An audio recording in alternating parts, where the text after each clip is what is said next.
A wormhole is a concept sourced from Einstein's field equations, suggesting a potential structure that joins different points in spacetime.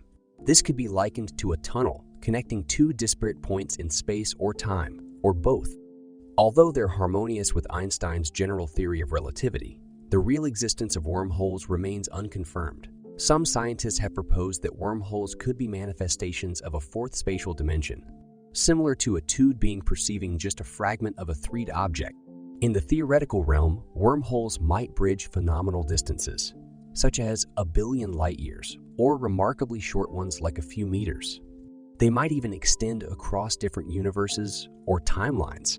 The theory that the universe might be populated with numerous wormholes arose in 1995, courtesy of Matt Visser, assuming that the early universe created cosmic strings with negative math. Believers in the possibility of creating artificial wormholes also exist, with physicist Kip Thorne as a prime advocate.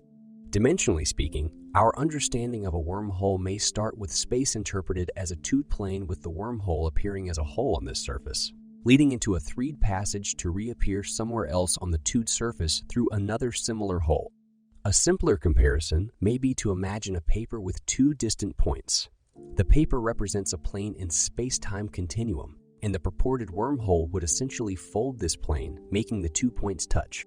This idea would make traveling between the 2 points exceedingly easier. The very concept of wormholes dates back to 1928, when Hermann Weyl, a German mathematician, philosopher, and theoretical physicist, proposed a wormhole-related hypothesis about matter concerning the mass analysis of electromagnetic field energy. However, he did not label it as a wormhole, but referred to it as one-dimensional tubes.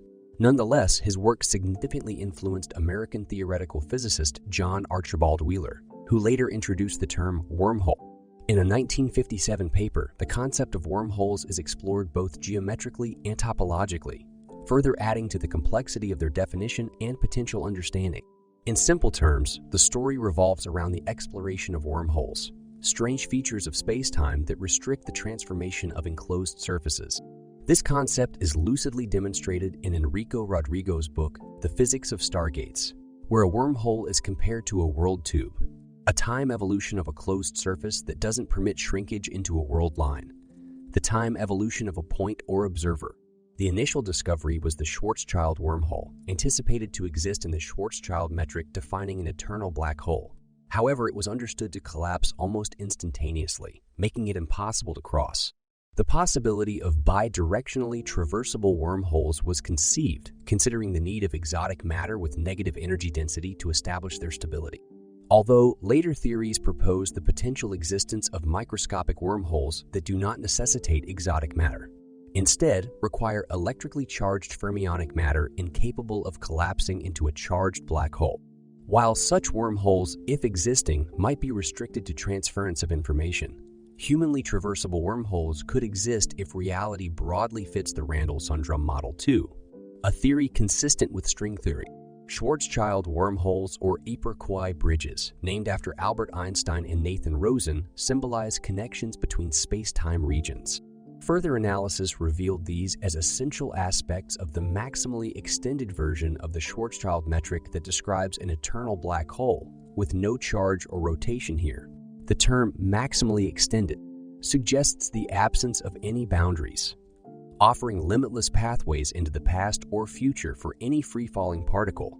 Also, apart from the black hole interior area that particles enter through the event horizon, there exists a separate white hole interior region. This enables the extrapolation of particle pathways that are seen by an external observer rising from the event horizon, like the two separate interior regions. Two separate exterior regions, referred to as two distinct universes, exist too. This leads to the interior black hole sustained particles falling from either universe, and likewise, particles from the interior white hole can escape into either of the universes. This phenomenon is illustrated in a space-time diagram using Kruskal. In the early 20th century, significant breakthroughs took place within the realm of theoretical physics and cosmology.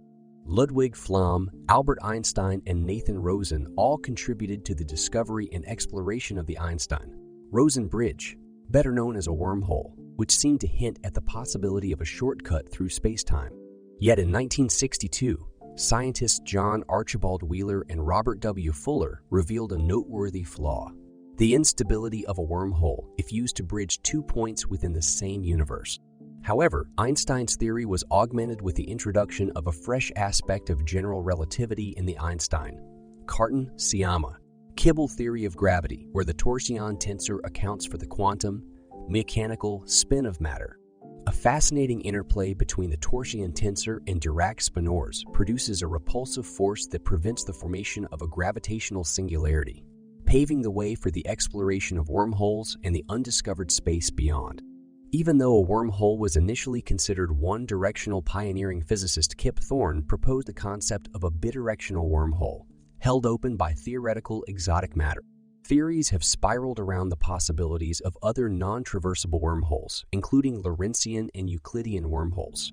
The intriguing paradox of wormhole stabilization centered on the debated Casimir effect, which in theory allows negative energy relative to vacuum energy. This is credited by physicists like Stephen Hawking and Kip Thorne as a potential catalyst for stabilizing traversable wormholes. Wormholes even found a distinct corner within quantum mechanics.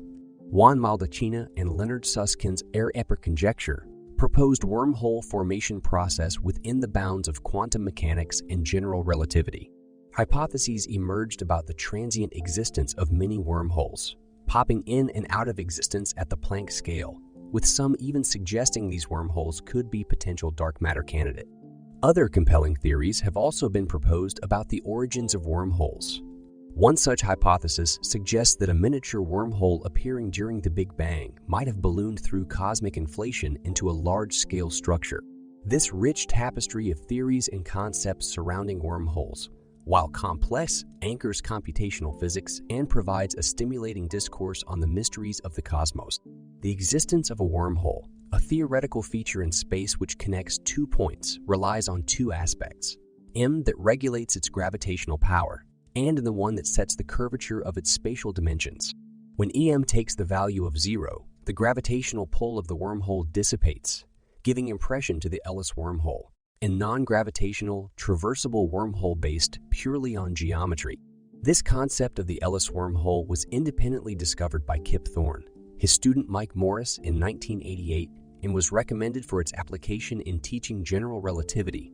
The concept, which recommends a traversable wormhole sustained by a spherical shell of exotic matter, is known as a Morris-Thorne wormhole. Subsequently, other forms of traversable wormholes were found as probable solutions to the principles of general relativity. Included in this conclusion was a variety detailed in a 1988 document by Matt Visser, suggesting that a pathway through a wormhole, which doesn't require passage through a region of exotic matter, can be created.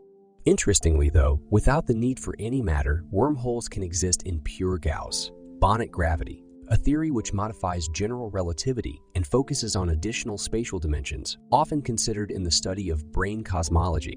A type of wormhole sustained by negative mass, cosmic strings, was later proposed by Visser and his colleagues, suggesting that these wormholes could have naturally formed in the early universe.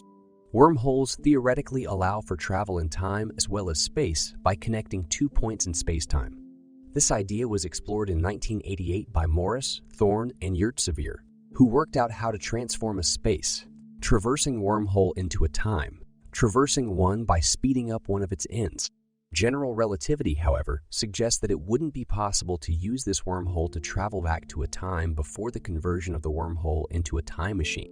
Exotic matter is deemed necessary due to the violation of the averaged null energy condition when an incoming light front travels along geodesics, crosses the wormhole, and re-expands on the other side.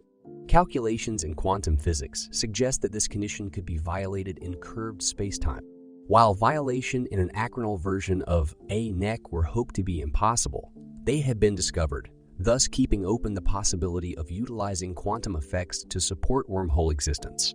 In specific theories where general relativity is adapted, a wormhole can be maintained without collapsing and without the use of exotic matter. For instance, this is achievable in R2 gravity, a variant of ER gravity. Harnessing traversable wormholes for time travel is a mind-bending premise that could theoretically be achieved in several ways. One method would be to accelerate one end of the wormhole to nearly light speed and then return it to its origin, or alternatively, positioning one wormhole entrance within a high gravitational field and then returning it near the other entrance. These maneuvers exploit time dilation, where the moved end of the wormhole appears younger to an outside observer due to the discrepancy in the passage of time, however. To a traveler within the wormhole, time remains consistent with synchronized clocks at both ends. This fascinating dynamic allows a traveler entering the younger end to emerge from the older end at a time equivalent to the age of the younger end, essentially enabling a journey into the past. However, a significant caveat is the journey can only reach as far back as the machine's creation, emphasizing the concept of a time pathway rather than time-traveling machinery. Constructing a traversable wormhole hinges upon elusive exotic matter that holds negative energy. The wormhole's very existence would be a flagrant violation of several energy conditions operating in our known universe. Still, quantum physics hints at the possibility of negative energy through phenomena like the Casimir effect broadly defined. The traversability of wormholes threatens to disrupt established understandings of causality and the linear progression of time. Matt Visser in 1993 argued that the induced clock difference in a wormhole would accumulate quantum and gravitational effects, leading to collapse, repulsion of both wormhole mouths, or the obstruction of information transit. This essentially bars any causality violation. However, Visser later proposed that a carefully orchestrated Roman ring configuration of multiple wormholes could theoretically function as a time machine, although he also conceded that this might just be revealing gaps in classical quantum gravity theory. Relieving the paradoxes that wormhole-enabled time travel might present could be achieved through the many worlds interpretation of quantum mechanics, further exemplifying how wormhole time travel propels us into the abstract nexus of science fiction and theoretical physics. Emphasizing on the scientific and explorative theme predominant in the story, the narrative dwells on the concept of wormholes functioning as effective time machines. These wormholes introduce a non-linearity within quantum theory consistent with the proposition of an Everett phone, put forth by Joseph Polchinski in Steven Weinberg's nonlinear quantum mechanics concept. Terming the possible communication between parallel universes as interuniversal travel, it adds to the representation in the Penrose diagram of the Schwarzschild black hole. A detailed analysis reveals an object traveling at a speed greater than light, crossing the black hole only to find itself on the other end in a radically different time, space, or universe. This situation is referred to as an interuniversal wormhole. There have been extensive theories put into words regarding wormhole metrics being excellent theoretical models for time travel. An example of a workable wormhole metric is the Ellis wormhole, presented by Ellis as an exclusive part of the Ellis drain hole. Conversely, a non-navigable wormhole metric is the Schwarzschild solution. Einstein, Rosenbridge originally elucidated in an article from 1935, illustrated the four-dimensional space mathematically epitomized by its two congruent parts or sheets, thereby coining the term bridge for the interconnection between the two sheets. These wormholes, in sharp contrast to their scientific elements, are also cornerstones in the realm of fiction, providing an accessible route to interstellar, intergalactic, and sometimes interuniversal travel, all within humanistic lifetime scales. In such fictional narratives, wormholes often double as a means for time travel,